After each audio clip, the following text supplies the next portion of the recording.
Hero কারিশমা XMR 210 এই বাইকটা নিয়ে আজকের ভিডিওতে কথা বলবো।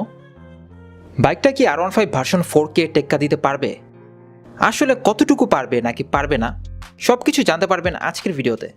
এছাড়াও থাকছে বাইকের ফুল স্পেসিফিকেশন এবং বাইকটা কবে লঞ্চ করা হতে পারে এবং বাইকের প্রাইসও কেমন হতে পারে।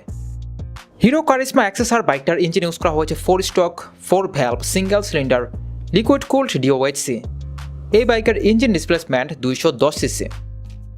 বাইকটার ইঞ্জিন থেকে আপনি পাওয়ার প্রডিউস করতে পারবেন 9250 RPM এ 25.15 bhp এবং টর্ক প্রডিউস করতে পারবেন 7250 RPM এ 20.40 নিউটন মিটার।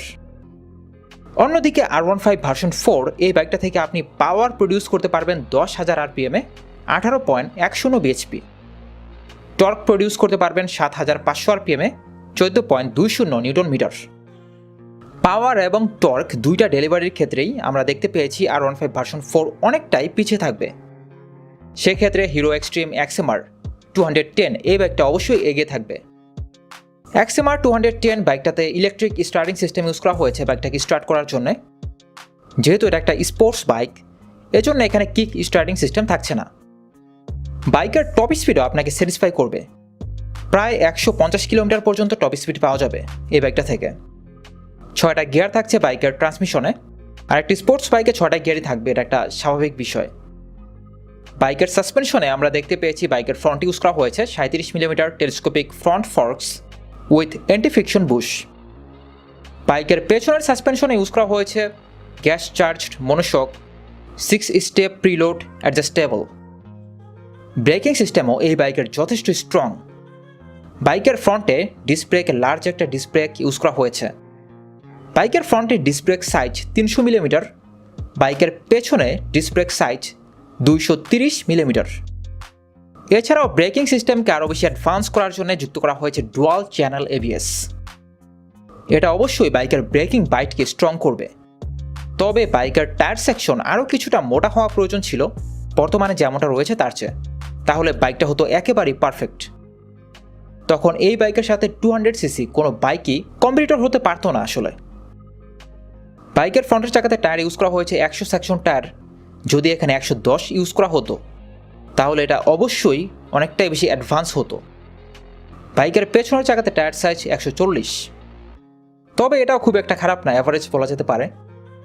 163 কেজি বাইকের টোটাল ওজন, এজন্য আপনি হাইওয়েতে বাইকটা নিয়ে কমফোর্টেবলভাবে রাইড করতে পারবেন। তবে সিটিতে বা জ্যামের রাস্তায় বাইকটাকে রাইড করতে হ্যাসেল হবে। এটা বাইকের একটা নেগেটিভ সাইড বলা যেতে পারে, কারণ বাইকের ওয়েটটা বেশি। তবে এটা সিটিতে রাইড করার জন্য, হাইওয়েতে রাইড করার জন্য কিন্তু এটা কোনো নেগেটিভ সাইড না। হাইওয়ের জন্য এটা একটা পজিটিভ সাইড, কারণ বাইকের ওজন যত বেশি হয় বাইকের স্টেবিলিটি তত বেশি বাড়ে। Ground clearance 160 millimetre. এরকম গ্রাউন্ড ক্লিয়ারেন্স আমাদের দেশে অন্যান্য বাইকও রয়েছে। বাইকের ফুয়েল ট্যাঙ্কের ক্যাপাসিটিটা একটু কম আমার কাছে মনে হচ্ছে। 11 লিটার ফুয়েল ট্যাঙ্কের ক্যাপাসিটি ইউজ করা হয়েছে। যদি এখানে 12 থেকে 14 লিটার ফুয়েল ট্যাঙ্কের ক্যাপাসিটি ইউজ করা হতো তাহলে সেটা অবশ্যই পারফেক্ট হতো। 810 মিলিমিটার বাইকের রাইডিং সিটের উচ্চতা, যাদের উচ্চতা কম তাদের জন্য তো এটা একটা বিশাল হ্যাসেল, কারণ বাইকটাকে রাইড করতে হলে আপনার উচ্চতা হতে হবে মিনিমাম 5 ফুট 5। এর নিচে আপনার উচ্চতা হলে বাইকটাকে রাইড করা আপনার জন্য অনেকটাই হ্যাসেল হতে পারে। এখন আসে বাইকের প্রাইসের বিষয়ে।